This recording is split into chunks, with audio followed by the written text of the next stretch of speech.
Bonsoir à tous. Notre dernière étude sur l'armure du chrétien qui se termine donc par la prière. Nous allons voir ô combien cette prière justement est importante, mais surtout comment elle se manifeste dans nos vies. À notre habitude, depuis notre étude sur l'armure du chrétien, nous allons commencer par lire l'introduction de l'apôtre Paul à l'armure du chrétien, c'est-à-dire les versets 10 à 13 de l'épître aux Éphésiens au chapitre 6. Au reste, fortifiez-vous dans le Seigneur, et par sa force toute puissante, revêtez-vous de toutes les armes de Dieu, afin de pouvoir tenir ferme contre les ruses du diable.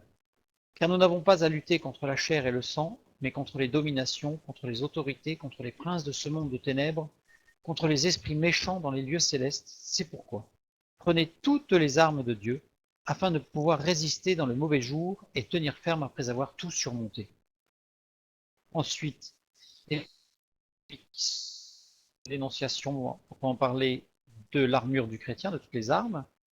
Tenez donc ferme, ayez à vos reins la vérité pour ceinture, revêtez la cuirasse de la justice, mettez pour chaussure à vos pieds le zèle que donne l'évangile de paix. Prenez par-dessus tout cela le bouclier de la foi, avec lequel vous pourrez éteindre tous les traits enflammés du malin. Prenez aussi le casque du salut et l'épée de l'esprit, qui est la parole de Dieu. Faites en tout temps, par l'esprit, toutes sortes de prières et de supplications. Veillez à cela avec une entière persévérance et priez pour tous les saints. Comme vu, c'est encore plus important certainement pour la prière, toute l'armure, chaque pièce, toute l'armure était réalisée ou recouverte de cuir. Comme on l'a vu à chaque fois, le cuir nécessite la mort d'un animal. Comme pour les premiers vêtements que Dieu fit à Adam et Ève, il a fallu un sacrifice. Ce n'est qu'au travers du sacrifice de Jésus-Christ que l'on peut revêtir toutes ces armes. Puis, encore plus vrai, si on peut dire, que ce n'est qu'au travers de l'œuvre de Jésus-Christ que nous pouvons aborder la prière. C'est-à-dire que la prière n'est pas une rengaine, n'est pas une récitation, n'est pas une habitude, une litanie. Ça va être quelque chose où on est absolument convaincu de l'œuvre de Christ dans nos vies et autour de nous. Éphésiens 6, 18. Faites en tout temps par l'Esprit toutes sortes de prières et de supplications. C'est avec cette phrase, avec ces mots, que l'apôtre Paul termine l'armure du chrétien. Veillez à cela avec une entière persévérance et priez pour tous les saints. La prière n'est pas à proprement parler une arme, puisqu'elle ne fait pas partie des armes. Elle est après, mais elle s'inclut dans la description de l'armure. On va le voir. La prière n'est pas mentionnée comme faisant partie de l'armure du chrétien, mais elle doit être la disposition continuelle dans laquelle le chrétien doit vivre et combattre. C'est ça que j'ai souligné avec une entière persévérance. Regardons d'un peu plus près cette expression, pas proskartéresis. Premier mot, pas, qui signifie n'importe quel, de toutes sortes. En fait, cela signifie qu'il faut veiller à ce que, en toute chose, en toutes nos actions, dans toutes nos pensées, partout, la prière. En toute chose. Balayer la maison doit être fait pour la gloire de Dieu. Faire la vaisselle, faire un peu de mécanique, faire le ménage, faire du bien, soigner, secourir, encourager, etc., etc. Tout doit être fait comme pour plaire à Dieu, comme pour Christ lui-même. Ce que nous trouvons dans d'autres épîtres. Une vie de prière, en somme, tout à fait Matthieu, une vie de prière. Je vous inviterai par la suite, et on les relira tout à l'heure, de lire 1 Corinthiens 10, 31 et Colossiens 3, 17, mais on va y venir juste après. Le deuxième mot, proskartéresis, qui veut dire assiduité constante. C'est pas à certains moments clés, comme le dimanche matin ou le vendredi soir, c'est constant. Et ce mot désigne aussi un fort attachement. Ça veut dire que ce n'est pas quelque chose où on est contraint et on se dit zut, j'ai pas fait ma prière. On est attaché, on aime. attaché à la prière.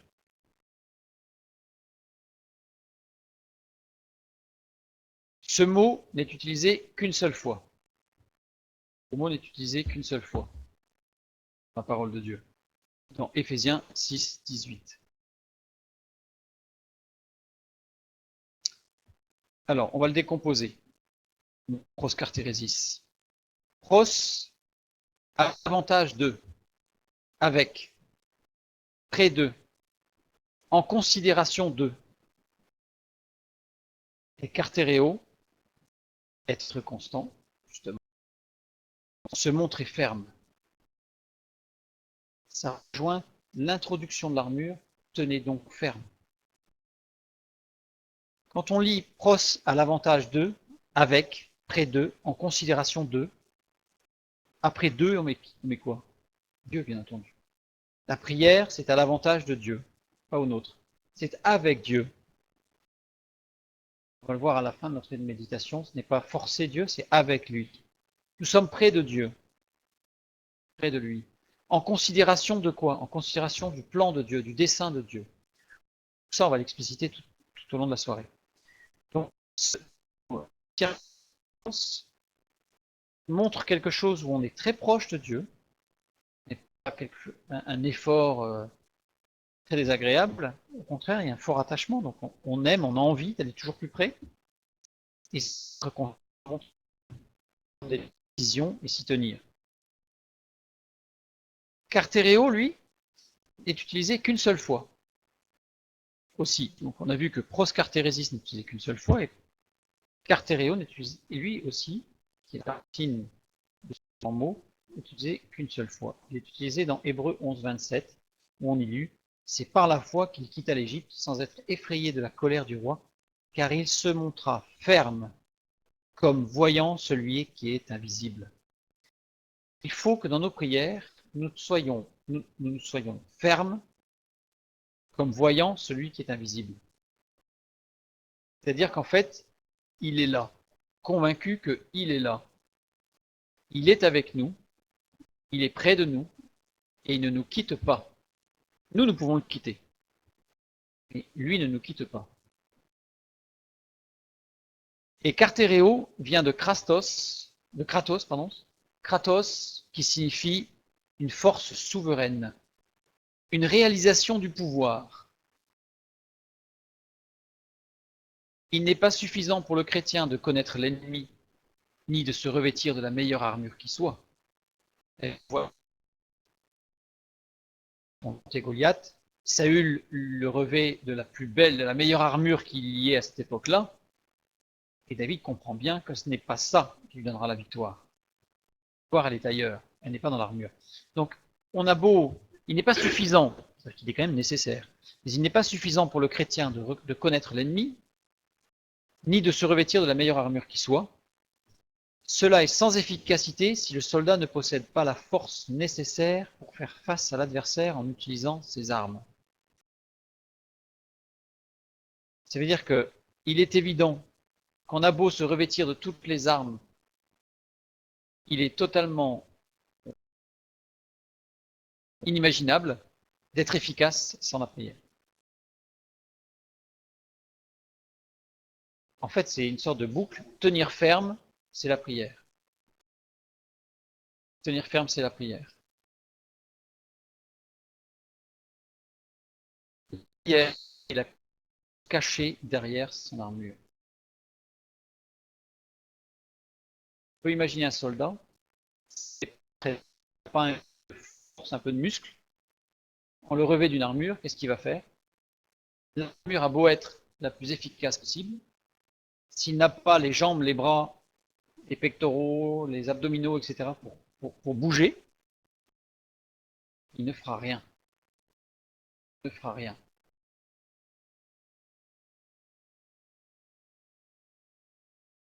C'est vraiment l'image de David qui n'arrivait pas à bouger, tout à fait.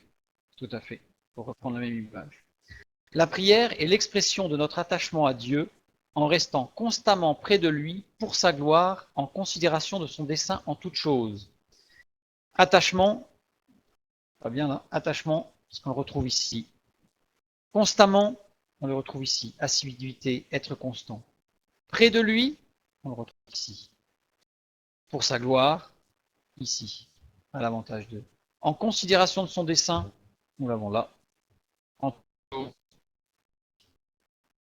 phrase qui reprend, je dirais, qui synthétise ce que doit représenter notre entière persévérance.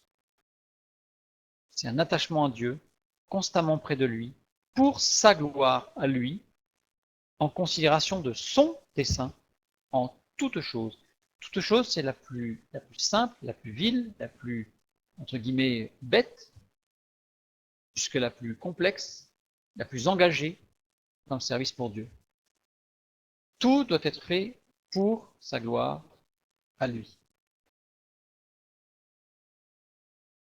Et ceci en tenant ferme et pour tenir ferme, puisque cette force souveraine, c'est celle qui nous fait tenir ferme. Donc pour tenir ferme, donc en fait c'est on tient ferme et c'est le fait de tenir ferme qui va nous rendre ferme. Si l'on prie, plus on prie, plus on va avoir envie de prier. Et on va plus on parle de Dieu, moins on va avoir envie de lire la parole de Dieu. Plus on lit la parole de Dieu, plus on va avoir envie de lire la parole de Dieu. C'est une sorte de cercle vicieux. Il est positif ou négatif, justement.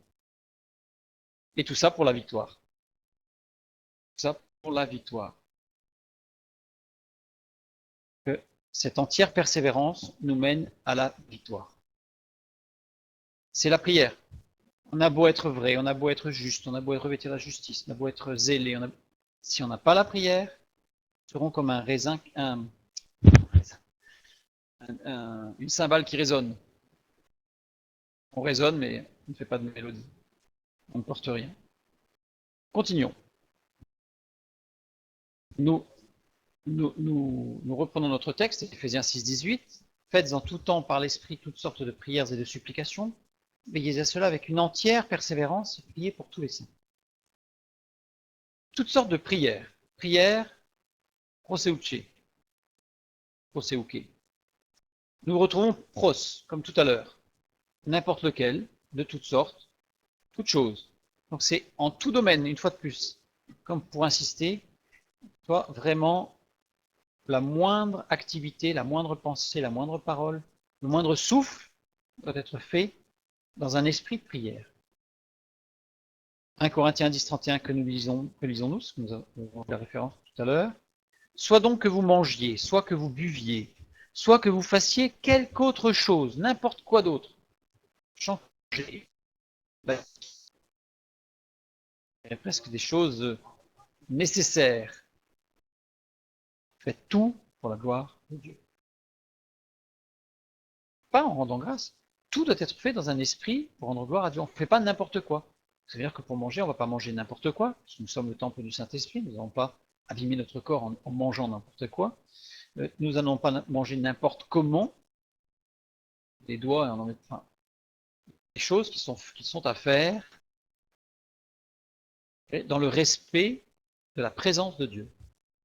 Nous sommes le temple du Saint-Esprit.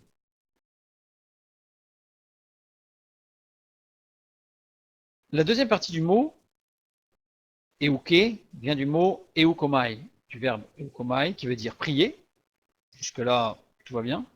Qui veut dire plaire, plaire à Dieu. Notre prière doit être dans le but de plaire à Dieu. Vouloir, nous pouvons exprimer à Dieu ce que nous voulons. Nous pouvons exprimer à Dieu ce que nous voulons. Ça signifie demander. Là, nous pouvons, évidemment, la prière, c'est demander à Dieu. Souhaiter, en fait, nous souhaitons des choses qui sont légitimes, qui sont naturelles, qui sont parfois nécessaires, pas forcément nécessaires, mais nous pouvons souhaiter certaines choses. Donc la prière, c'est aussi apporter à Dieu ce que nous souhaitons. Et j'aime beaucoup ça, c'est aussi s'impatienter. C'est-à-dire que Dieu sait très bien et connaît notre nature. lui qui nous a créés. Il est conscient aussi que parfois, notre prière peut être empreinte d'impatience. Alors, qui dit impatience ne dit pas forcément s'en prendre à Dieu. Mais on peut exprimer à Dieu notre impatience. La parole de Dieu nous le montre clairement. Nous pouvons exprimer dans la prière à Dieu notre impatience. C'est ça que nous devons exprimer nos souffrances, notre impatience, ce que nous souhaitons, ce que nous désirons, ce que nous voulons, ce que nous ne voulons pas. C'est un dialogue avec Dieu. C'est un dialogue avec Dieu. Donc, toutes sortes de prières. On a vu ce que c'était que la prière, en toute chose, tout domaine. C'est le plus simple.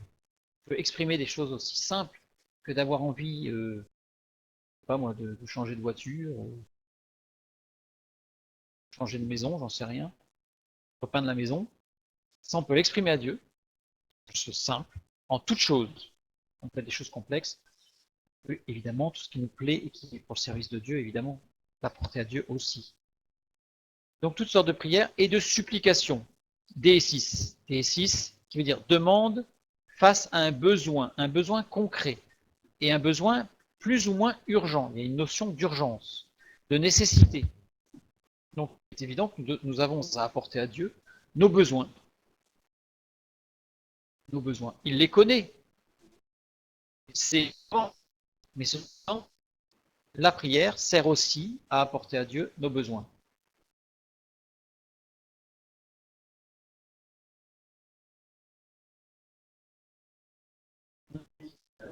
Le, Dans la parole de Dieu, ils disent qu'ils déchirent leurs vêtements, qu'ils mettent un sac et de la cendre, etc. Ce n'est pas pour être humble, ça en fait partie, mais ce n'est pas l'essentiel.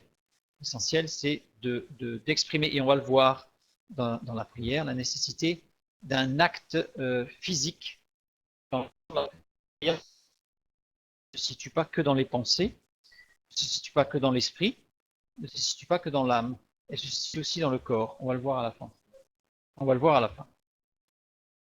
D6 signifie aussi pétition. Pétition dans le sens où il y a un regroupement. La prière n'est pas que seule. La prière est aussi collective. C'est-à-dire que quand on a des besoins, on peut les apporter seul, surtout intime, mais il peut arriver que nous ayons besoin d'avoir une prière, je dirais, communautaire. Et à ce moment-là, ça revient au bouclier de la foi, le grand bouclier, qui permet de protéger celui qui est faible. Et là, on peut avoir besoin, même sans se considérer faible, on peut avoir besoin de la prière des autres pour exprimer un besoin, etc., etc. Ça revêt toutes ces prières et ces supplications. En tout temps, faites tout kairos. Pas kairos, c'est un mot particulier puisque les Grecs utilisaient deux mots pour exprimer la notion de temps. Nous avons le mot chronos, d'habitude dont on parlait, avec le chronomètre, tout ce qui est chronos, le chronos qui est temps, et l'autre mot qui est kairos. Kairos. Le premier chronos, c'est le temps dans sa durée. L'écoulement du temps, je dirais inéluctable, c'est l'eau qui coule, c'est le tapis roulant qui avance, même si on essaye de remonter le tapis roulant, lui il avance toujours le tapis roulant. Donc on ne peut pas remonter le temps, donc c'est vraiment cette notion du temps qui s'écoule en permanence, linéaire. Le kairos, c'est l'instant précis. C'est un moment. On va dire un moment du temps. Pas le moment. Par exemple, on peut dire un moment de bonheur, un moment de souffrance. C'est un moment, c'est un kairos. C'est quelque chose, c'est une parenthèse. Une parenthèse qui se détache du chronos. Le temps qui coule, qui s'écoule. Or, donc voilà, c'est une parenthèse dans le chronos. Or, c'est ce mot qui est utilisé là. Faites en tout temps. Si ça avait été vraiment 24 heures sur 24, 7 jours sur 7, 365 jours par an, ça aurait été chronos. Or là, c'est kairos. Donc Dieu sait très bien que l'on ne peut pas être en permanence en prière. Il faut vaquer aux occupations, manger, dormir, faire des courses, un peu de sport si on en fait, enfin, toutes sortes d'activités. On n'est pas forcément en permanence dans un prière. au volant de la voiture, on peut être dans une position de prière, on peut penser, on peut chanter des cantiques, etc. Dieu sait très bien que nous ne pouvons pas avoir une vie constamment de prière. Donc c'est kairos qui est utilisé. C'est-à-dire qu'en fait, c'est tous les temps mis à part. Tous les moments de parenthèse dans le chronos que l'on prend pour une mise à part pour Dieu. Donc faites en tout temps, faites dans tous ces moments, dans toutes ces parenthèses de temps, sortes de prières et de supplications. Alors ça peut être des moments que nous choisissons. Dire tiens, tel jour de la semaine, cette semaine je vais être par exemple en jeûne et prière, on va en parler à la fin. Je vais me mettre en prière, ou tous les matins, par exemple, je me lève un quart d'heure plus tôt parce que je suis en prière. Donc ça, ce sont des moments que nous choisissons. C'est très très bien, des moments que nous choisissons, c'est très important. Mais il y a aussi les moments que Dieu nous donne. Parfois, nous trouvons dans des circonstances parfois curieuses où on n'a rien à faire. On va être là, dans une salle d'attente à attendre, on va être là, dans la voiture, bouchon, on attend, et plutôt que de s'énerver et de klaxonner, là c'est une parenthèse en fait où nous n'avons pas rien de particulier à faire. Ça peut être un moment à utiliser pour l'esprit de prière.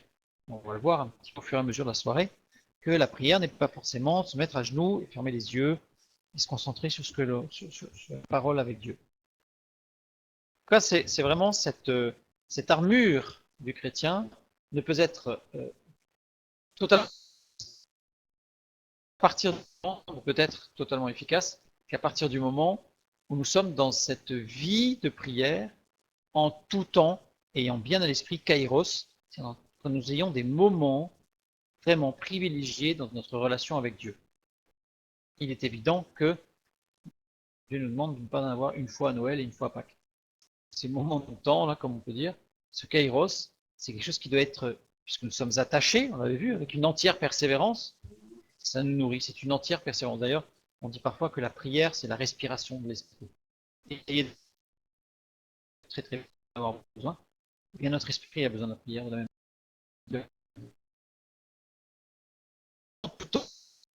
Donc, proseu komai, proseu komai, la même racine qu'ici.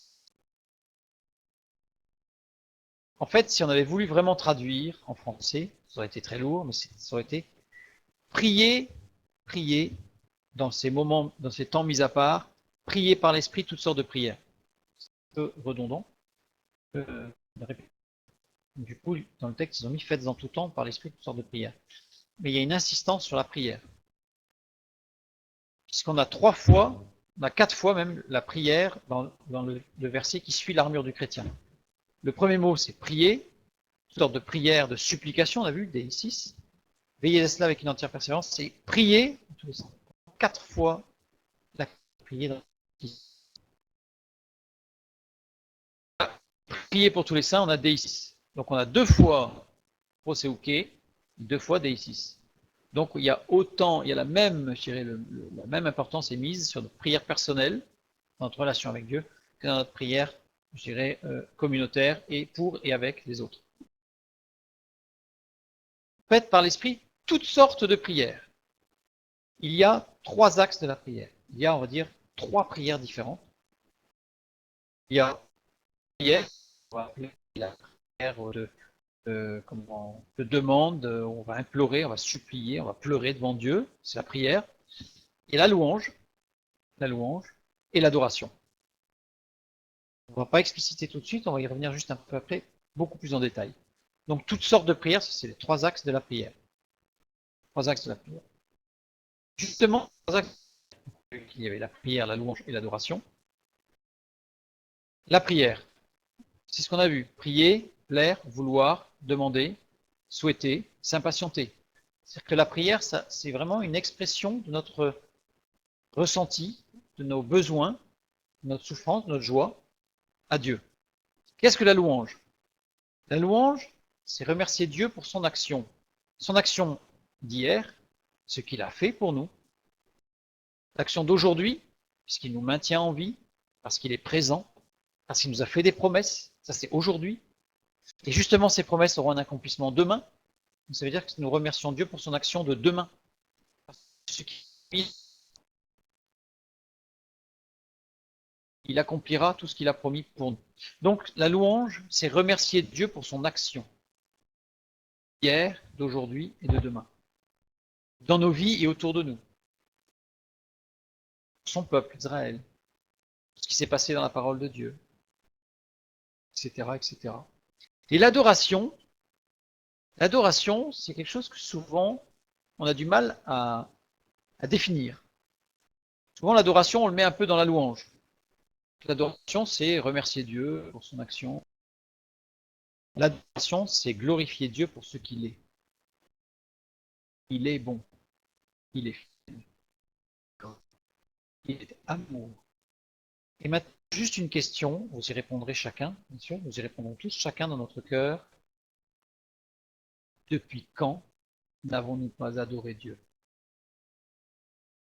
Depuis quand ne l'avons-nous pas glorifié? Les. Que de près, nous nous rendrons compte qu'il se peut que ce ne soit jamais arrivé. Et on va se rendre compte, si on regarde bien nos prières, que le premier aspect, le premier axe, lui, va être très très gros. Le deuxième, beaucoup moins. Le dernier, jamais. Quel est Jésus quand il a prié? Je te Père. C'est la première, il commence sa prière comme ça. Dieu est bon. Dieu est bon. Dieu est fidèle. Dieu est amour. Et il y en a bien d'autres. Il est patient. Tout ça, ce sont des sujets de le glorifier. Prenons un temps dans nos moments, mis à part, prenons un temps pour glorifier Dieu, pour l'adorer. Pour l'adorer. Pour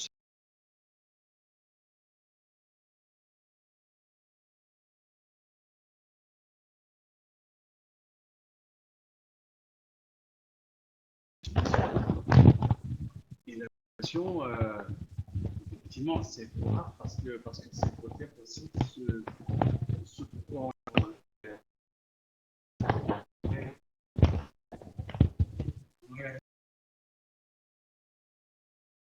non, ouais, oui, mais tu vois, tout ce que tu dis, il a fait, ce qu'il a fait, ce qu'il a fait, ce qu'il a fait. Non, ce qu'il est. Quand Moïse lui dit, qui es-tu? Exode chapitre 3, verset 14, et Dieu lui répond, je suis celui qui est. Certaines traductions, c'est je suis celui qui suis. Ou alors je serai celui que je serai. Ou alors je serai celui que je suis. Bref, c'est le verbe être. Yahvé, qui est le tétragramme, c'est le verbe être. La première, l'essence même de Dieu, c'est d'être. Il est bon.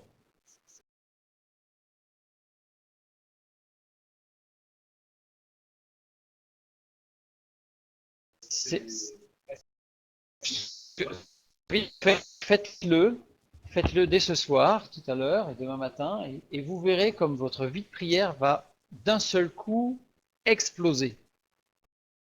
Bon, c'est-à-dire qu'un il va y avoir comme une sorte de rayon de lumière qui va vous éclairer pour le reste de la journée. Adorez Dieu. Adorez Dieu. Donc voilà, en tout cas, les trois axes de la prière, dont on voit certains de ces axes qui sont en souffrance, voilà les trois axes que doit revêtir nos prières. Toutes sortes de prières. Toutes sortes de prières. La prière sous ces trois axes devrait être l'élément essentiel et le plus important dans notre vie de chrétien. Le plus. Que lisons-nous dans Matthieu 9,38? Priez donc le maître de la moisson d'envoyer des ouvriers dans la moisson. Pardon. Si on dit quelle est la chose ou l'action, l'état d'être de notre vie le plus important, on va dire, c'est rendre témoignage, c'est aller faire de toutes les nations des témoins, des chrétiens, enfin, évangéliser, c'est témoigner. Voilà, ça c'est le plus important. Qui est donc le maître de la moisson d'envoyer des ouvriers dans sa moisson? Envoyer des ouvriers dans la moisson, c'est notre mission. La moisson. Il faut évangéliser, il faut vraiment apporter la parole de Dieu. Mais notre mission, ce n'est pas ça. Notre mission, c'est Jésus dit ça à ses disciples. Des disciples qui ont été formés. Jésus, ils ont appris quand même des choses. Jésus leur dit, priez que le maître envoie à nous la main. La clé du problème missionnaire, quand on dit problème missionnaire, c'est-à-dire que vraiment aller apporter la parole de Dieu. La clé du problème missionnaire, c'est la prière et non l'action. On confond souvent la clé du problème missionnaire que nous pensons être la clé. Et alors la tentation de rester assis pendant que d'autres font le travail, comme tu dis Mathieu, ce n'est pas, on va le voir que ça va vite se régler ça. Parce que si on est vraiment dans cette vie de prière, ça ne veut pas dire qu'il faut être inactif. Ça veut dire que la première chose, la chose la plus importante, c'est la prière. Et après, on va voir ce que ça va donner. Évidemment, la prière va engendrer beaucoup de choses, un dynamisme extraordinaire. La réponse au problème missionnaire n'est pas la solution du bon sens. La réponse au problème missionnaire n'est pas le secours médical. Ça n'exclut pas, bien entendu. La prière n'exclut pas d'aller soigner celui qui est malade. Mais ce n'est pas ça la réponse au problème missionnaire. Ce n'est pas la civilisation ou l'éducation. Ça rendre les gens civilisés, entre guillemets. Qu'est-ce qu'être civilisé aujourd'hui? Ce n'est pas apporter la civilisation ou apporter l'éducation. Ce n'est pas ça le problème missionnaire. Ce n'est même pas l'évangélisation le problème missionnaire.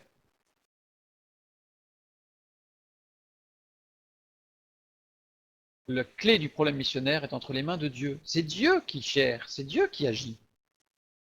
Pas nous. Bon, c'est la prière.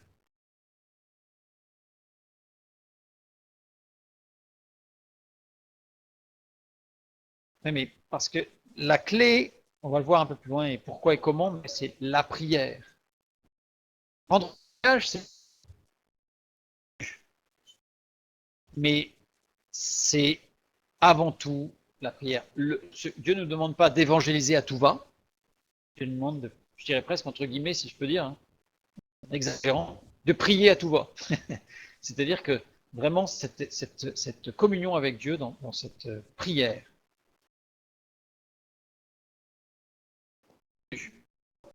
Pas d'autre. Non. C'est Dieu qui agit. On va le voir. Pour l'homme naturel, la prière n'est pas rentable. Parce que quand vous avez beaucoup de choses à faire, on peut se dire, il y a tellement de misère que là, moi, je vais m'engager, je vais donner à manger à ceux qui n'en ont pas, apporter des vêtements à ceux qui n'ont pas de vêtements, et puis apporter une soupe chaude, et puis il y a tellement de choses à faire que la prière, c'est pas rentable. C'est passer du temps où on fait rien, quoi. Donc il se passe rien, en fait. Donc pour le naturel, la prière, c'est rentable. Perdre. Oui, mais bon, quand je distribue ma soupe, je peux prier, ou quand je suis au volant de ma voiture, je prie, que ça je gagne du temps. Voilà, parce qu'il faut aussi quand même un peu dormir, hein. Donc, ce qui est logique, il faut dormir, c'est clair. Mais voilà, on va être amené à faire des priorités sur l'action et non pas sur la prière. Or, de Dieu est clair, c'est la prière. Pour l'homme naturel, la prière est une surdité. Il faut bien reconnaître en effet que du point de vue du sens commun, prier est stupide. Si je me place d'un point de vue purement humain, il y a tellement de choses à faire et là il prie. Non mais il devrait un peu se bouger là. Bien attention, ça ne veut pas dire que nous sommes amenés à passer nos journées dans la prière en disant ceci, mais moi je prie. Il est évident de voir que Dieu va nous amener à l'action. De toute façon, si nous vivons une vraie vie de prière dans les trois axes tels qu'on l'a vu, il est évident qu'on ne va pas rester assis sur sa chaise. On a fini notre prière, on va dans les directions poussées par le Saint-Esprit. Attention, ce n'est pas la prière qui nous rend aptes à des œuvres plus grandes. Parfois on entend passer du temps dans la prière, cela permet de nous préparer à l'œuvre de Dieu. Non, la prière n'est pas une préparation à l'œuvre de Dieu. La prière, elle est l'œuvre de Dieu. Elle est l'œuvre de Dieu. Nous considérons la prière comme un exercice rationnel de nos facultés spirituelles pour nous préparer au travail de Dieu. Mais selon l'enseignement de Jésus-Christ, la prière est la mise en œuvre en moi du miracle de la rédemption.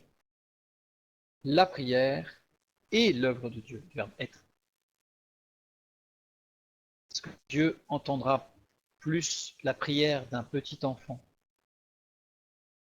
la prière d'un érudit en théologie qui fait une prière de 25 minutes sans ponctuation? Dieu n'a pas besoin qu'il s'exerce à la prière. Dieu a besoin d'une prière.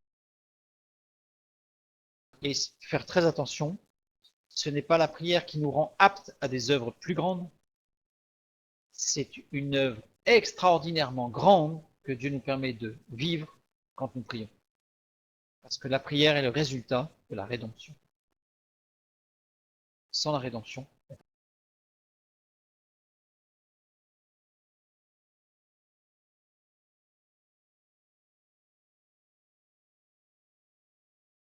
il n'y a pas besoin de se préparer. La prière, c'est naturel, c'est le cœur qui parle. Miracle de la rédemption, grâce à l'action permanente de Dieu, elle produit chez les autres le même miracle. C'est Dieu qui agit dans le cœur des autres. C'est pas nous. C'est pas en leur apporter de la soupe chaude qu'on va amener la rédemption. Ceci étant, c'est évident que si notre prochain a faim et que nous pouvons lui donner à manger, donnons-lui à manger. Il est évident. C'est partie du témoignage. Mais l'action fondamentale, c'est l'action du Saint-Esprit qui va toucher les cœurs. Cette action du Saint-Esprit ne peut se faire qu'au travers de la prière, dans la prière, et je dirais dynamisée par la prière, portée par la prière. C'est en réponse à la prière que les fruits sont donnés. Quand il y a des fruits, c'est-à-dire une repentance qui mène au salut, il y a une conversion, il y a une sanctification, quand il y a de l'édification, quand il y a une progression spirituelle, ce sont des fruits de la prière. Ce ne sont jamais des fruits d'un pansement posé sur une blessure, ce ne sont jamais les fruits soupe apportée à quelqu'un qui a faim. Bien sûr, ça va, les deux éléments que je viens de donner, deux exemples et bien d'autres, seront des éléments de témoignage. Mais c'est la prière qui va insuffler dans la personne l'action du Saint-Esprit qui mène à la rédemption. Et n'oublions jamais que cette prière se fonde sur l'agonie du Rédempteur et non sur la mienne ou sur la nôtre. Pas la peine de se faire mal. De dire prier à genoux parce que j'aurai un peu plus mal, comme ça va être encore plus fort ma prière. Non. C'est accompli. Il n'y a pas besoin. La prière n'est pas un exercice où on se fait mal. La prière, c'est quelque chose qu'on a envie, et plus on va la pratiquer, et plus on va avoir envie de la pratiquer. Et plus on va la vivre en profondeur. N'oublions jamais ça. La prière, c'est le combat. En réalité, le combat spirituel, c'est la prière. Quelles que soient les circonstances dans lesquelles Dieu nous place, notre devoir est de prier. Quand on a des circonstances, on se dit, mais c'est pas possible. Je trouve, et en plus, on rajoute de la terre dessus. Et bien, même là, Dieu nous invite. Vous savez, dans les camps de concentration, les gens, des centaines de milliers de personnes qui sont rentrées dans les chambres à gaz, vous savez que c'était des chambres à gaz. Et les témoignages affluent de ceux qui étaient chrétiens, qui vivaient dans la prière, ils louent Dieu. Et je peux vous assurer que dans les témoignages que nous lisons, ceux qui louaient Dieu, ils ne se forçaient pas. Quand on lit dans les sous Néron, dans les archives romaines, il est écrit que les chrétiens persécutés à la mort chantaient des cantiques. Pourquoi? Parce qu'ils vivaient la prière et dans quelles que soient les circonstances dans lesquelles Dieu les plaçait, ils priaient, suivant les trois axes. Paul, dans la prison, avec les fers aux mains et aux pieds, louait Dieu. Louait Dieu. Ne nous laissons jamais aller à la pensée. Je rappelle le casque du salut. Ne nous laissons jamais aller à cette pensée. Je ne sers à rien là où je suis en ce moment. Souvent, on peut se dire, attends, mais là où je suis dans un trou, ça ne sert à rien. Ça ne sert à rien, quoi. Parce que la première remarque que vous pouvez vous faire, et que nous pouvons tous nous faire, il est évident que nous ne pouvons servir à quelque chose là où nous ne sommes pas. Première chose évidente que l'on peut se dire, c'est que si on dit, ouais, mais ici, mais je sers à rien. De toute façon, on sert à rien là où on n'est pas. On risque pas d'être utile là où on n'est pas. Donc on est forcément dire, je pourrais être un être endroit, mais tu l'es pas. C'est pas la peine. Dieu connaît toutes choses. Certes, on peut être dans un certain endroit suite à des fautes, à des erreurs. Par exemple, prenons l'exemple de Joseph. Joseph qui va raconter à ses frères ses rêves. Je pense que plus d'un aurait mal pris que le cadet arrive en disant hey, j'ai fait un rêve, c'est moi qui vais être le chef. Et vous allez même m'adorer. Pas... Je pense qu'il y en a plus d'un dans la fratrie, dans n'importe quelle fratrie, qui aurait un peu mal pris la chose. Qu'est-ce qui s'est passé? Ses frères, de fait, en raison de ce qu'il dit de ses rêves, la frappe, il le met dans un trou, ils veulent le tuer, bref, il est vendu aux Égyptiens. Joseph aurait pu se dire, j'ai fait la plus grosse ânerie de ma vie. Jamais dû raconter mon rêve. Et pourtant, malgré cette erreur apparente, Dieu l'a conduit quand même. Et on peut être assuré que s'il n'avait pas fait cette erreur, si on peut considérer que ce soit une erreur d'ailleurs, et s'il n'avait pas raconté ses rêves, il aurait quand même été en Égypte. Par d'autres moyens, mais c'était le plan de Dieu. Donc, ne nous morfondons pas en disant je me suis égaré, je suis perdu, je ne sers plus à rien, je ne vaux plus rien, etc., etc. Ça, on connaît tous ce genre de discours que Satan vient nous insuffler très rapidement. Parce que nous pouvons dire que là où nous sommes, Dieu peut nous utiliser. Dieu peut nous utiliser. On lit Dieu en enfer de Corrie ten Boom, on voit bien qu'elle a eu le premier réflexe au départ quand elle est arrivée dans le camp de concentration. C'est de se dire, pareil, qu'est-ce que je fais là enfin, et elle s'est rendue compte qu'elle pouvait être très utile entre les mains de Dieu. Et elle a vu les fruits de la prière de sa sœur d'ailleurs. Sa sœur qui, elle, par la foi, a vu les effets de la prière, parce qu'elle est décédée avant. Mais Corrie ten Boom a pu voir les fruits de la prière. Vivons cette vie de prière. Quel que soit le lieu ou le hasard, entre guillemets, des circonstances par lesquelles Dieu nous a conduits, prions, crions à lui sans cesse. Dans ces moments, dans ces moments de temps, on arrête le chronos et on se met à part pour Dieu. Ça, c'est la prière. Et qui mène à la victoire. Je reviens sur les 3 axes de la prière.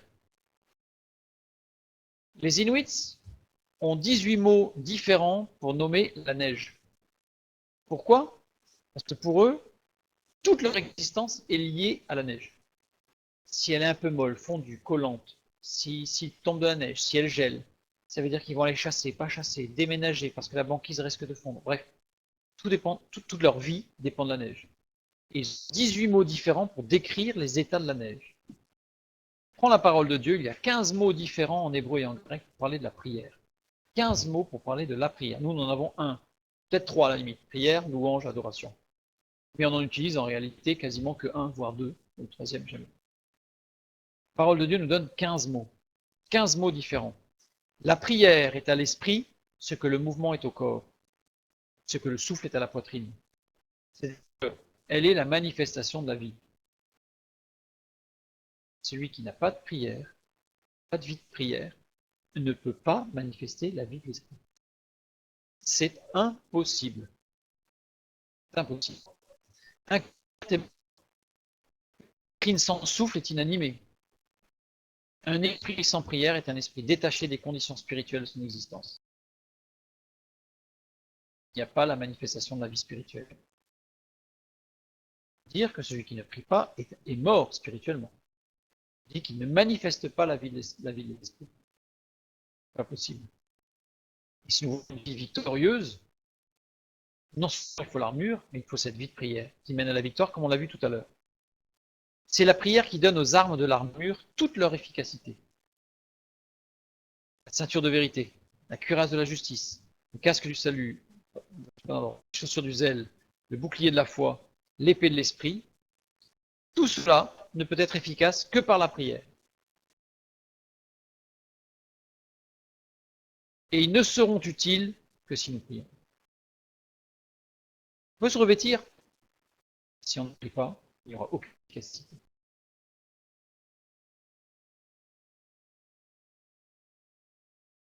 Quelques mots, regardons de plus près quelques mots pour la prière. Prier, le mot dans l'Ancien Testament en hébreu, c'est palal. Palal qui est utilisé pour désigner la prière telle qu'on en a défini tout à l'heure. Palal signifie prier, mais signifie aussi intervenir, se jeter soi-même au milieu d'eux. Là, on voit bien tout l'aspect de supplication, de demander, de s'impatienter, comme on l'a vu tout à l'heure, vraiment de parler avec Dieu, de vraiment nos besoins. Nos besoins.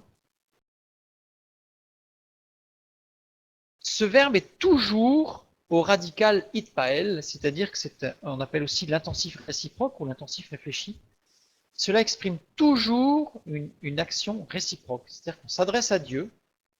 Et cette prière, cette action de supplication, pour implorer Dieu, demander à Dieu, pour mettre devant Dieu nos besoins, nos souhaits, nos désirs, c'est toujours réciproque, c'est-à-dire qu'il y a toujours un échange avec Dieu.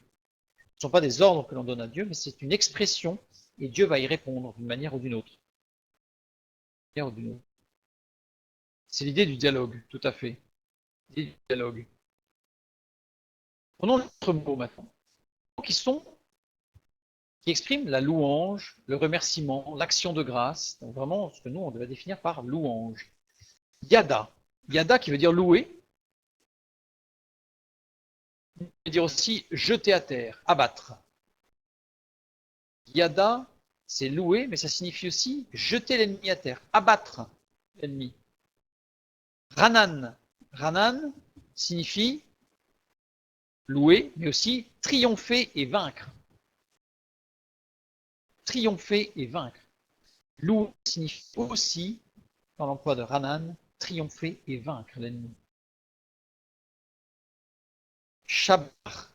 Shabar, puis louer, rendre grâce, mais aussi apaiser, calmer la souffrance, notre souffrance. Calmer aussi l'ennemi. Quand on a quelqu'un qui nous cherche, entre guillemets, des poux, quelqu'un qui nous excite à la colère, quelqu'un qui vient nous tarauder, on loue Dieu, Shabar, alors on va apaiser sa colère, on va le calmer. C'est-à-dire qu'évidemment, c'est pas quand on va louer devant lui, mais c'est dans notre prière avec Dieu, dans notre moment d'intimité, dans nos moments mis à part. C'est là que cette louange qui atteint l'ennemi, j'irais de plein fouet. Halal. Halal, qui n'a aucun rapport avec l'arabe halal, mais en hébreu, halal, qui veut dire aussi louer, louer Dieu, même si la racine avec l'arabe, c'est une racine commune, mais pas l'objet de ce soir. En tout cas, halal en hébreu, dans la parole de Dieu, veut dire louer, rendre hommage, remercier Dieu.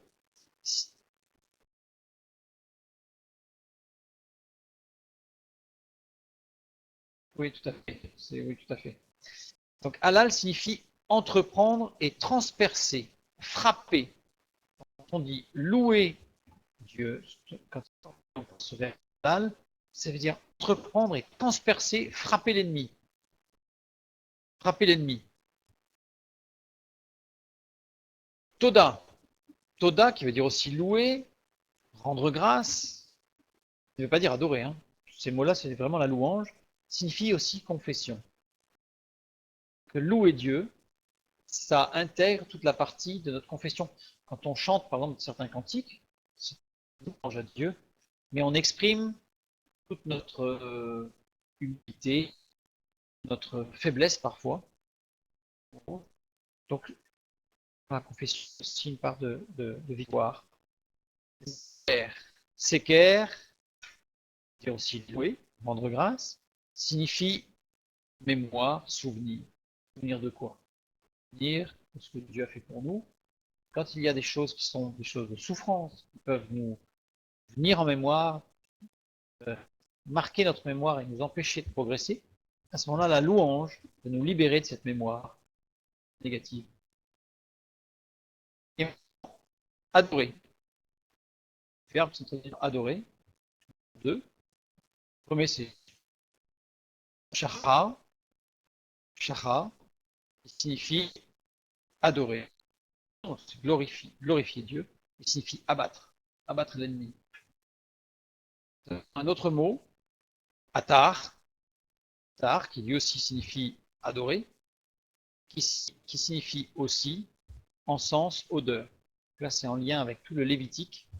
En fait, une agréable odeur. Et là, si on faisait un jour une étude sur l'adoration, on parlerait du Lévitique et voir toute cette l'image, cette odeur agréable qui monte vers Dieu, parce qu'il y a des jeux de mots extraordinaires dans le Lévitique à ce sujet. Donc cette adoration, c'est tout ce qui va monter une odeur agréable à l'Éternel. Au vu de ces mots, il y en a quelques-uns, on va lire un verset, enfin deux versets qui sont en réalité les mêmes. Je m'écris, loué soit l'Éternel et je suis délivré de mes ennemis. Et là, on comprend bien ce que dit David dans le psaume 18. Je m'écris, loué soit l'Éternel et je suis délivré de mes ennemis, sachant que le verbe qui était traduit par louer, c'est halal. La louange est, elle est, comment, la pointe, la touche de l'ennemi spirituel. Le combat spirituel pour abattre l'ennemi, ce n'est pas de multiplier nos paroles devant Dieu en disant Seigneur, j'en peux plus, je souffre. Il faut le dire. Parce qu'il faut exprimer Dieu et il faut mettre à plat devant Dieu notre souffrance, notre joie, notre état d'âme, notre cœur. Mais la prière du combat, elle réside dans la louange et dans l'adoration. Or, on se rend compte que ce sont deux ajustements de notre vie de prière qui sont les moins développés. Résultat, nous avons une vie de victoire écrit tout petit victoire. Rentrons dans cette dynamique de la louange et de l'adoration et nous commencerons à voir victoire s'écrire de plus en plus gros. Peut-être, je ne connais pas ce livre, Mathieu, le sens de la louange. Mais en tout cas, de toute évidence, la parole de Dieu est un livre complet sur la puissance de la louange. On prend les psaumes de David, quand on voit, quand il les a écrits, quelles étaient les circonstances qui étaient autour de lui, on voit bien que la louange chez David avait une place extrêmement importante, ce qui lui a permis d'être délivré de tous ses ennemis. Donc cette louange est fondamentale, extrêmement importante. Mais l'adoration aussi, glorifier Dieu pour ce qu'il est, c'est quelque chose que nous ne faisons jamais. Et c'est pourtant, regardez les mots, shakar, shara, qui veut dire abattre l'ennemi, c'est aussi adorer. Atar, c'est l'odeur agréable qui monte à l'éternel, qui veut dire adorer. L'adoration. Nous continuons. La victoire s'acquiert dans la louange et l'adoration, pas dans la supplication, dans le pleur, et dans l'expression de notre souffrance, de notre désir, de notre impatience. Nous avons à exprimer devant Dieu notre souffrance, notre impatience, notre douleur, etc. Mais la victoire s'acquiert dans la louange et l'adoration. Raison pour laquelle l'ennemi fera tout pour nous empêcher de louer Dieu.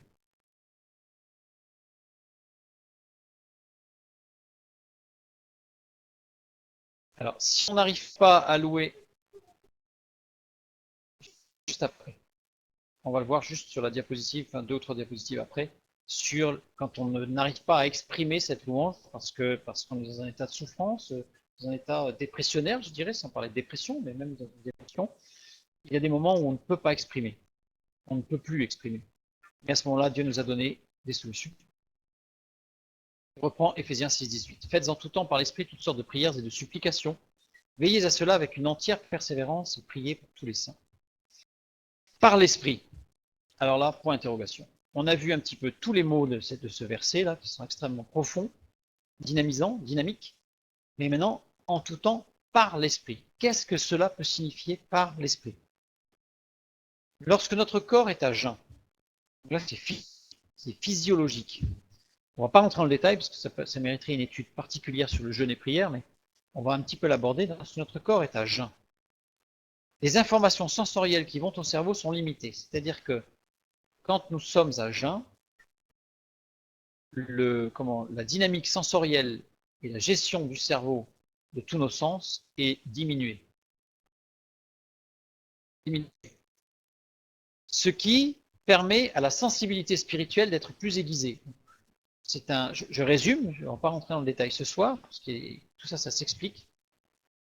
Ça s'explique. Donc notre sensibilité spirituelle, du coup, elle est aiguisée, ce qui fait que jeûner, ce n'est pas forcément la main de Dieu quand nous n'avons pas de réponse à nos prières, parce que bien souvent, j'ai déjà entendu, et peut-être vous aussi, quelqu'un qui dit, j'ai prié Dieu, j'ai pas de réponse, alors je vais jeûner.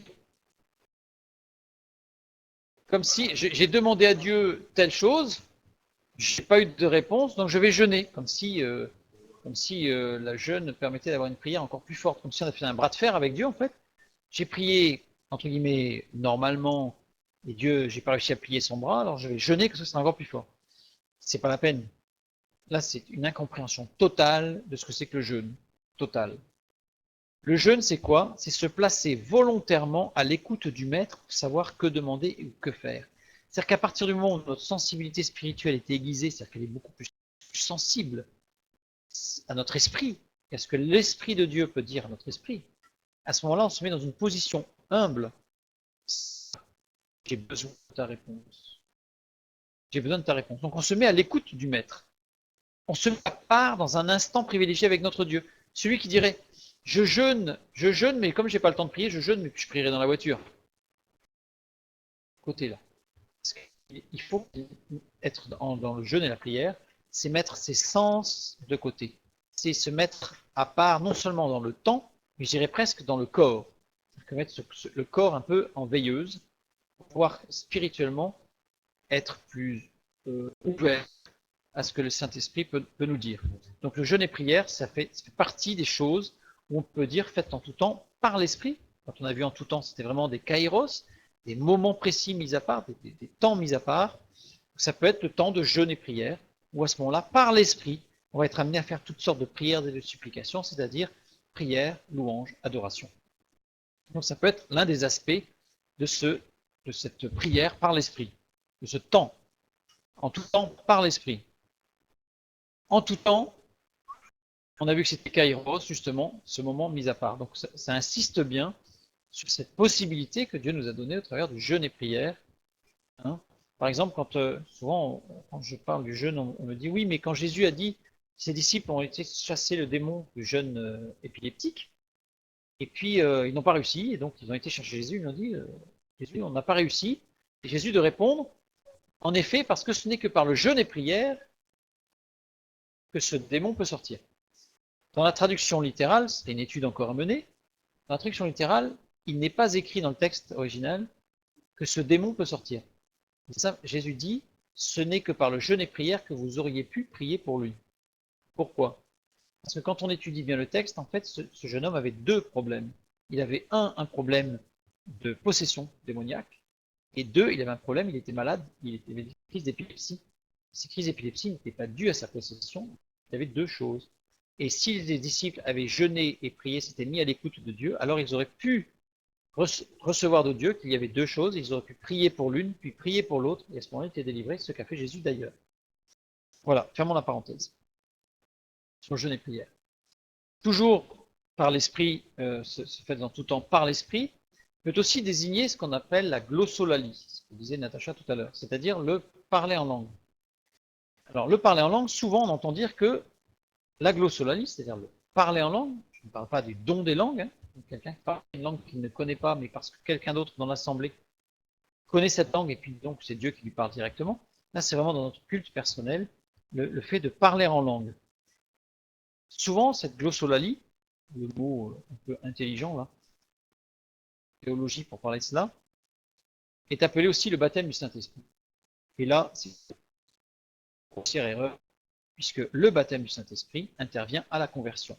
Bibliquement, il est clair qu'à partir du moment où on accepte Jésus-Christ comme son sauveur, nous sommes baptisés du Saint-Esprit. Il n'y a pas de différence, ça se produit au même moment, puisque c'est par le Saint-Esprit que nous pouvons prendre conscience de l'œuvre de Christ sur la croix et de la rédemption. Donc ce baptême du Saint-Esprit intervient au moment de la conversion, au moment où on accepte Jésus-Christ. Donc qu'est-ce que c'est que la glossolalie? La glossolalie, c'est en fait ouvrir consciemment son inconscient à Dieu. J'explique. Il arrive assez fréquemment, on va dire très fréquemment, que des gens qui sortent du coma, d'un coma profond et prolongé, lors de leur réveil, lors de leur retour à l'état de conscience, parlent en langue. Or, il s'agit de personnes qui sont chrétiennes, pas chrétiennes, athées, tout ce qu'on veut, ils parlent en langue. Alors, certains disent, ah oui, c'est les puissances démoniaques. Absolument pas. C'est que, comme on l'a rapidement vu, mais à la chute de l'homme, il y a eu une séparation entre la conscience et le conscient et l'inconscient. Mais l'inconscient, en fait, travaille énormément, on le sait. Le parler en langue de quelqu'un qui sort du coma, c'est que sa conscience n'a pas encore tout à fait la maîtrise, n'a pas repris toute maîtrise de l'inconscient et du corps. Donc c'est l'inconscient qui parle. C'est l'inconscient qui parle. Donc là, et il parle de choses qui sont vraiment au fond de lui. Quand nous, en tant que chrétiens, nous parlons en langue, c'est nous qui décidons de parler en langue. C'est nous qui décidons de prononcer des syllabes. Mais par la foi, en laissant par la foi le Saint-Esprit prendre la main. C'est-à-dire qu'en fait, on dit, Seigneur, tu vois, je t'ouvre mon inconscient et je parle. Et ça veut dire que dans ce que je vais dire, je ne sais pas ce que je dis, consciemment. Je ne comprends pas ce que je dis. Mais par la foi, je te laisse mettre. Et qu'est-ce qui va être dit?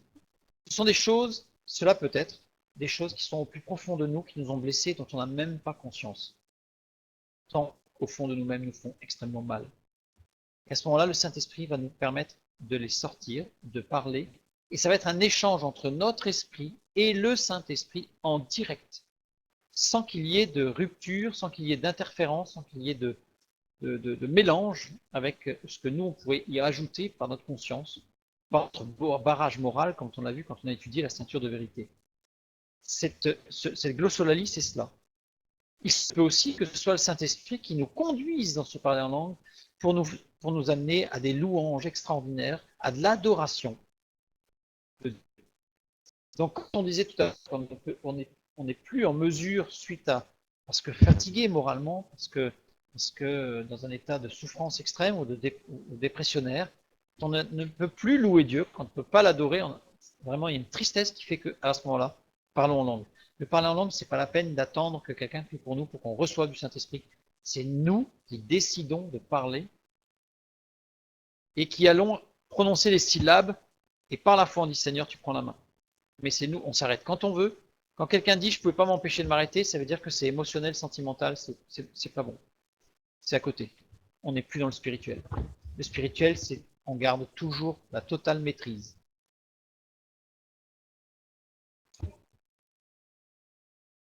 Ah non, bah le conscient, justement, le conscient, il s'éteint. Et on appuie sur l'interrupteur après. Parler en langue, c'est ça. Parler en langue, c'est ça. D'ailleurs, quand on dit en laissant par la foi le Saint-Esprit prendre la main,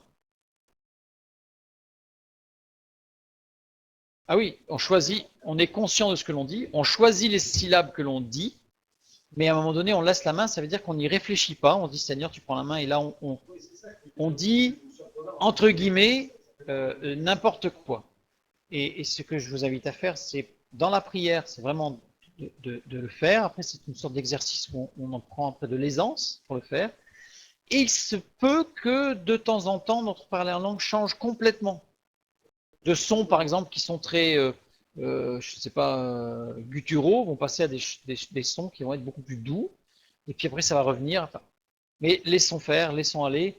Et c'est nous qui choisissons. Ça peut être toujours, ça peut donner l'impression. Alors ça peut, donner l'impression que c'est toujours la même chose. Deux, ça peut être toujours la même chose. Parce que peu importe. Petite parenthèse sur un témoignage pour montrer que la puissance du Saint-Esprit. Dans une église, un missionnaire participe au culte, et là il y a une mamie qui, à un moment donné, au moment de prière, se élève la voix et fait une prière assez longue et qui ne fait que ti ti ti ti ti ti ti ti ti ti ti ti que ti. Voilà. Donc voilà, la réunion se passe et le pasteur de l'église va voir le missionnaire. Après il dit Ouais, je suis désolé pour la mamie là, mais bon, vous savez, elle fait ça de temps en temps. Alors bon, on a essayé de lui expliquer qu'il valait mieux qu'elle se taise plutôt que de dire ça parce que c'était n'importe quoi. Mais comme la mamie, elle nous écoute pas, elle continue, bon, on va la vexer, alors on la laisse faire et puis c'est tout. Et là, le missionnaire, quand il entend ça, tout de suite, il va au micro, il dit, je voudrais que vous sachiez quelque chose de très important. Que dans les villages dans lesquels je travaille en tant que missionnaire en Afrique, chaque village a un maître du village, un seigneur, entre guillemets, un chef du village. Mais de tous les villages, il y a un grand chef qui est le chef de tous les villages. Quand le chef rentre dans le village, les femmes du village, ce que la chant, c'est exactement le chant des femmes lorsque le grand maître rentre dans le village. Ça veut dire louer Dieu à travers de ce chant sans connaître, dialecte de ce chant particulier, vraiment d'une peuplade très particulière. En fait, c'est parce que le Seigneur des Seigneurs rentrait dans l'église à ce moment-là et elle l'a accueilli par ce chant extraordinaire. Donc, nous ne méprisons jamais comme mais nous ne sommes pas non plus amenés à dire Amen, comme on l'a vu quand on a étudié le bouclier de la foi avec la foi. Amen, c'est engager sa foi suivant les trois axes à ce qui est dit, mais si on ne comprend pas ce qui est dit, on ne peut pas engager notre foi. Donc on écoute, et on est au bénéfice, comme dit la parole de Dieu, on est au bénéfice de l'action du Saint-Esprit, si cela vient du Saint-Esprit. Et à partir du moment où dans notre cœur, nous aussi, on est rempli du Saint-Esprit et qu'on peut libérer, on peut faire beaucoup de choses par le Saint-Esprit, on va vite percevoir si cela vient du Saint-Esprit ou pas. Voilà, je ferme la parenthèse. Quand je disais en laissant par la foi le Saint-Esprit prendre la main, nous avons vu que la foi, c'était trois axes en réalité. La disposition extérieure, Emoun, la confiance qui permet de s'engager, troisième, Emouna, la disposition intérieure, la plus profonde. Quand je prie, dans la parole de Dieu, on voit, et par exemple dans Anne qui priait dans le temple, ses lèvres bougeaient, elle ne prononçait pas, mais ses lèvres bougeaient, ce qui a fait penser d'ailleurs au souverain sacrificateur qu'elle était ivre, mais ses lèvres bougeaient. Et pour un juif qui prie sans remuer ses lèvres, la prière ne peut pas être efficace. Pourquoi? Parce que ce n'est pas parce que c'est un rite, c'est parce qu'en fait, à partir du moment où on va bouger les lèvres, on va forcément, nos pensées elles vont beaucoup moins vagabonder. Parce que, je sais pas vous, je pense que tout le monde c'est un peu le cas. Parfois, quand on prie, on est fatigué, ou on a des soucis, puis on prie, puis oh, les pensées partent un peu dans tous les sens, et on est obligé de se forcer à ramener un petit peu notre concentration. L'idéal, c'est qu'à partir du moment où, quand nous prions, nous remuons nos lèvres, ou nous prononçons tout doucement ce que nous voulons dire à Dieu, de ce fait, nos pensées vont beaucoup moins vagabonder. Donc l'idéal, c'est l'action dans la prière, c'est d'avoir une action physique dans la prière, c'est de parler. Louer Dieu, il est bon de louer Dieu par le chant, par exemple, et de chanter avec son corps, chanter. Et l'adoration, pareil.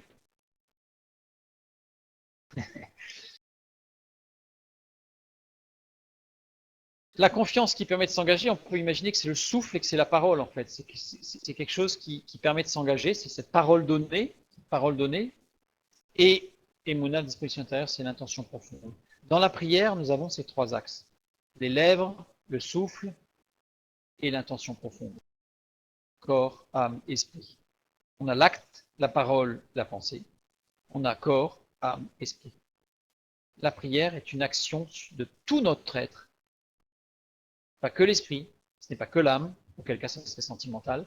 Ce n'est pas que le corps, auquel cas ça deviendrait une litanie et ce serait purement religieux, il n'y aurait aucun intérêt. C'est les trois. Trop souvent, nous attendons pour prier d'être stimulés par des émotions. C'est là la forme la plus grave de l'égoïsme spirituel. Ce n'est pas quand nous avons, nous, des émotions qu'il faut que nous nous mettions à prier, émotions qui sont positives ou négatives. On a une bonne nouvelle, donc là on se met à louer Dieu parce que c'est formidable. Super, c'est très bien. Mais n'attendons pas cette bonne nouvelle, ou n'attendons pas une mauvaise nouvelle pour nous mettre à prier et à implorer Dieu. Auquel cas, de toute façon, nous aurons comme réflexe, non pas de louer Dieu, mais de l'implorer. La victoire ne sera pas acquise, ou alors elle sera écrite. C'est dans la louange qu'elle peut s'écrire en grand. Nous avons à agir selon les directives de Dieu, pas les nôtres. Et il nous ordonne de prier. L'une des directives de Dieu, c'est prier. Priez en tout temps. Priez le maître d'envoyer des ouvriers dans la moisson. Priez, priez, priez. Pour le maître. Le travail d'un ouvrier n'a rien de palpitant. On dit que le travail d'un ouvrier, un ouvrier à la chaîne, pardon, il n'y a rien de palpitant. C'est vraiment pas super excitant ou intéressant d'imaginer le travail d'un ouvrier. Pourtant, c'est grâce à ce travail que ce qui a été conçu par le génie humain peut se réaliser. Une voiture peut se réaliser parce qu'il y a des ouvriers qui assemblent des voitures, des boulons, des câbles électriques, etc. C'est pas passionnant ce que fait chacun, mais en réalité, à la fin, on a quelque chose d'extraordinaire. Une voiture, par exemple. C'est l'ouvrier de Dieu qui réalise les conceptions de son être. Pas à nous de concevoir le plan de Dieu. Dieu nous invite à participer à son œuvre qui est extraordinaire, divine, le salut.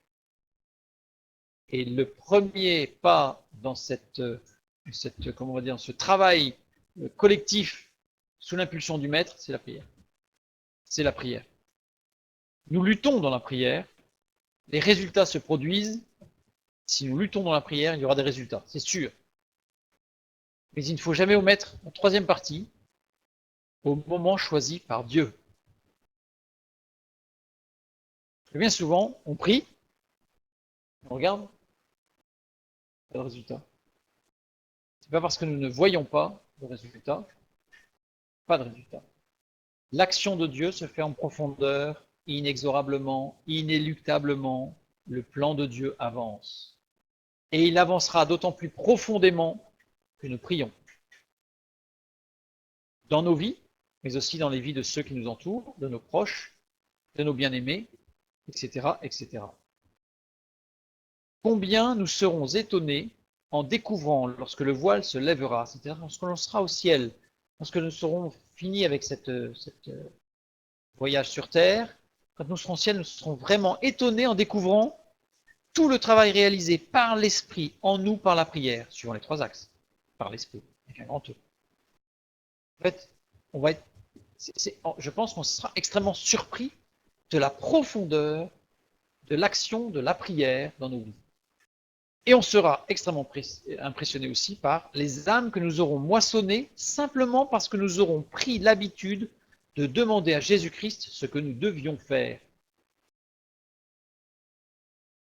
Tout simplement. Plutôt que de s'acharner à vouloir rendre témoignage, de s'acharner à donner un petit... Il faut que j'arrive à placer un petit verset biblique dans ma phrase. Là. Restons, prions, et Dieu conduira toutes choses. Soyons conscients que nous serons loin d'être à l'abri d'une erreur et que nous en ferons des erreurs. Mais Dieu fait grâce, et justement, Dieu, dans sa grande bonté, un, ne nous impute pas nos erreurs, deux, gère nos erreurs pour que transforme le bien en mal. Il est capable, même nos erreurs, de les utiliser pour sa gloire.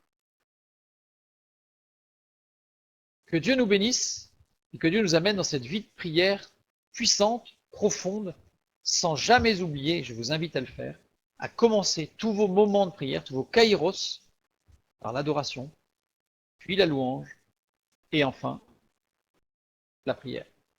Et vous verrez combien la vie de prière va devenir dynamique, combien vos moments de prière vont devenir de plus en plus courts pour laisser de plus en plus de place à la louange, puisqu'en fait, vous aurez naturellement, entre guillemets, parce que spirituellement, des réponses à vos questions, des soulagements à vos souffrances, de l'énergie retrouvée, des solutions à des problèmes, etc., etc. Que Dieu vous bénisse et à bientôt.